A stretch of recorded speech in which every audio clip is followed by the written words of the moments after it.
Hello viewers, welcome back to my channel. তো অনেকদিন পর একটি নতুন ভিডিও নিয়ে আসলাম। তো আজকের ভিডিওতে আলোচনা করব এফটিটিএইচ কানেকশনের একটা প্রবলেম নিয়ে। তো এফটিটিএইচ কানেকশনটা মূলত এখন আইএসপিরা যেটা অনুর মাধ্যমে কানেকশনটা দিয়ে থাকে সেটাকে এফটিটিএইচ কানেকশন বলা হয়। তো সেই কানেকশনটার মধ্যে হয় কি, প্রথম অবস্থায় ভালো মতো নেট চললেও অনেকের আস্তে আস্তে নেটটা স্লো হয়ে যায়, নেটের মধ্যে পিংটা বেড়ে যায়। তো এটা ম্যাক্সিমাম টাইমেই আইএসপি এন্ড থেকে সমস্যা হয়ে থাকে। তবে মাঝে মাঝে আপনার ফাইবারে রেজাল্টটা বেড়ে যায়, যার কারণে এই সমস্যাগুলো দেখা দিতে পারে। তো আপনি কিভাবে চেক করতে পারবেন যে আপনার ফাইবারে লেজারটা বেশি নাকি কম? তো সেটা চেক করার জন্য আইএসপিরা মূলত একটি মিটার ইউজ করে, যেটাকে মূলত ডিবি মিটার বলা হয়। তবে আমাদের কাছে ডিবি মিটার বা এরকম কিছু জাতীয় অ্যাক্সেস করার মতো থাকে না। তো আমরা চাইলে অনুর মাধ্যমেই লেজারটা চেক করতে পারি।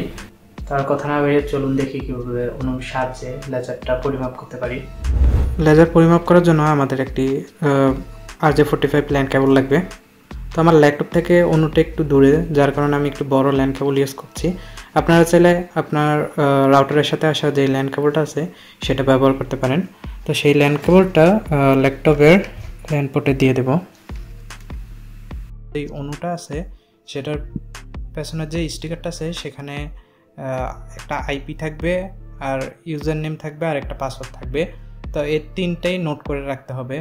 হয় আপনি নোট করে রাখবেন, না হলে একটা ছবি তুলে রাখবেন। প্রত্যেকটা অনুতে আলাদা আলাদা থাকে। আমার অনুতে আইপিটা হচ্ছে 192.168.1.1, আর ইউজার নেম থাকবে ইউজার, আর পাসওয়ার্ড থাকবে পাসওয়ার্ড। তো আপনাদের রাউটারে আলাদা হতে পারে। আমি টিবিএসের একটি অনু ব্যবহার করছি। তো আমার ল্যাপটপ থেকে আসা যে ল্যান্ড কেবলটা সেটা আমি অনুর এদিকে কানেক্ট করে দিব। আর হ্যাঁ, এখানে আপনি যেহেতু অনুটা থেকে আপনার আইএসপির লেজারটা পরিমাপ করবেন, তার জন্য আইএসপির যে প্যাচ কোডটা সেটা অনুতে কানেক্ট থাকতে হবে। তো তারপরের কাজটা আমাদের ল্যাপটপের মাধ্যমে করতে হবে। তো আমাদের সর্বপ্রথম সার্চে গিয়ে কন্ট্রোল প্যানেল, এখানে আপনারা control C1 control panel search করে নেবেন। নেটওয়ার্ক অ্যান্ড ইন্টারনেট, তারপর নেটওয়ার্ক অ্যান্ড শেয়ারিং সেন্টার দিকে চলে যাব। এদিক থেকে চেঞ্জ অ্যাডাপ্টার সেটিং।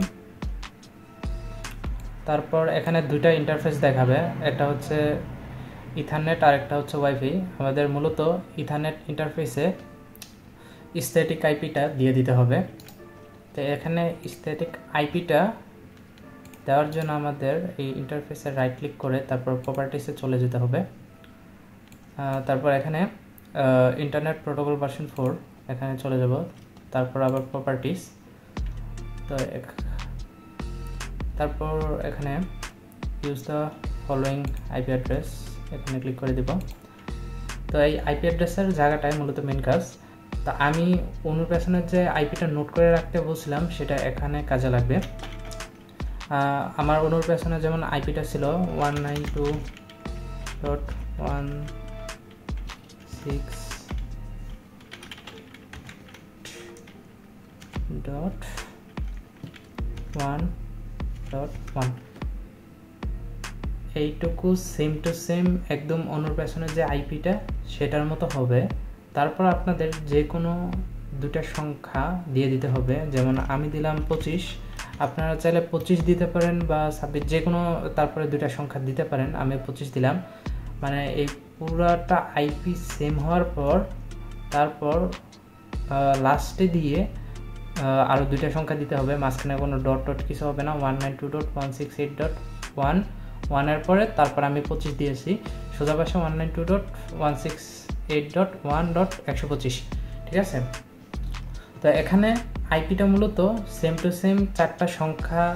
আপনাদের অনুর পেছনে হয় চারটা সংখ্যা থাকতে পারে বা পাঁচটা সংখ্যা, যেমন 192.168.10.1 বা 0.1, যে কোনো একটাই হতে পারে।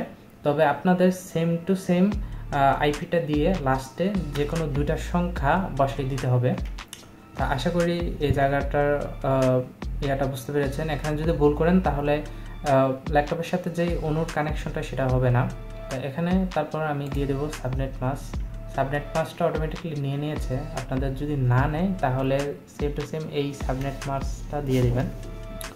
তারপর ডিফল্ট গেটওয়ে, এখানে ডিফল্ট গেটওয়ের জায়গায় আমরা সেম টু সেম অনুর পেছনে থাকা যে আইপিটা সেটা দিয়ে দিব 19.2.168, তারপর 1.1 সেম টু সেম অনুর পেছনে যে আইপিটা সেটি দিয়ে দিছি। প্রেফার টিএনএস সার্ভার, এখানেও সেম টু সেম সেই অনুর পেছনের যে আইপিটা সেটা দিয়ে দিলেই চলবে। তারপর দিয়ে ওকে দিয়ে দিব, এখানে আর কোনো সেটিং চেঞ্জ করা লাগবে না। তারপর আমাদের যে কোনো একটা ব্রাউজারে চলে যেতে হবে। এখানে সার্চ বারে অনুর পেছনের যে আইপিটা সেটা টাইপ করে নিতে হবে 192.168.1.1।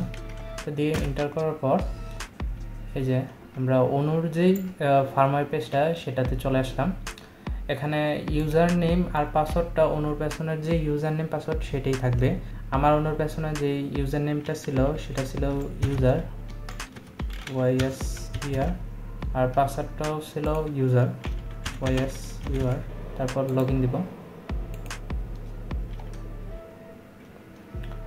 লগ ইন দেওয়ার সাথে সাথেই আমরা অনুর যেই ফার্মওয়্যার পেজটা সেখানে চলে আসবো। তো এখানে ডিভাইস স্ট্যাটাস, এখানে মূলত এই ডিভাইস স্ট্যাটাসে আপনার অনুটা মেমোরি কত % ইউজ হচ্ছে, সিপিইউ কত % ইউজ হচ্ছে সেটার একটা ওভারভিউ থাকবে। তো মূলত যেখান থেকে আমরা অনুর লেজারটা দেখতে পারবো সেটা হচ্ছে পন স্ট্যাটাস। আপনি আপনার অনুতে, আমার অনুতে যেমন এখানে সামনে দেওয়া আছে, আপনার অনুতে যে কোনো জায়গায় থাকতে পারে। আপনি একটু এই প্রত্যেকটা সেটিংয়ের ভিতর ঢুকে আপনার PON স্ট্যাটাসটা খুঁজে নেবেন। তো PON স্ট্যাটাসে গেলে এখানে RX পাওয়ার, যেমন আমার অনুর মধ্যে যে RX পাওয়ারটা আসতেছে সেটা হচ্ছে -23 dBm। তো এই RX পাওয়ারটাই মূলত হচ্ছে যে ISP থেকে ছাড়া যে লেজারটা বা যে ডিবিএমটা সেটা আমার অনুতে আসতেছে সেটার একটা পরিমাণ। তো এখানে TX পাওয়ার 2.21। তো এই TX পাওয়ারটা মূলত আমার অনু থেকে যেই পাওয়ারটা ছাড়তেছে আইএসপির দিকে সেটা। তো এটার যে রেশিওটা ওটা, তো এই TX পাওয়ারটা সর্বোচ্চ 3 dBm পর্যন্ত যাইতে পারবে। আর এই যে RX পাওয়ারটা সেটা সর্বোচ্চ 25 dBm পর্যন্ত গেলে ঠিক মতো চলবে। যদি 25 dBm এর উপরে যায়, 26 dBm পর্যন্ত সমস্যা হয় না। তবে যখন 30 বা 35 dBm এর উপরে চলে যায় তখনই মূলত আপনার গেমের যে ল্যাগ বা আপনার যে পিং বেড়ে যাওয়া বা নেটওয়ার্কের বাফার চলে আসা বা ইন্টারনেট স্পিডটা আগের মতো না পাওয়া, এই সমস্যাগুলো দেখা দিতে পারে। যেই সার্ভারটা আইএসপির যে সার্ভারটা এটা কোন স্ট্যাটাসের সেটা এখান থেকে দেখতে পাবেন। যদি এটা আপনার আইএসপি সার্ভারটা যদি ইপনের হতো তাহলে এখানে ইপন দেওয়া থাকতো। আর আমার আইএসপির যে সার্ভারটা এটা মূলত জিপন, তাই এখানে জিপন দেওয়া। এগুলাই সেটিং থাকে, সেটিংগুলো আপনারা গেটে দেখতে পারেন। তবে আমি রেকমেন্ড করবো এখান থেকে কোনো কিছু না চেঞ্জ করার, তাহলে আপনার নেট কানেকশনে কোনো সমস্যা হতে পারে। তো নতুন কোন কন্টেন্ট নিয়ে আমরা আলোচনা করতে সেটা নিয়ে আমাকে কমেন্টে জানাতে পারেন। তো আজকের ভিডিওটা এটুকুই। ভিডিওটা সম্পূর্ণ দেখার জন্য আপনাদের ধন্যবাদ।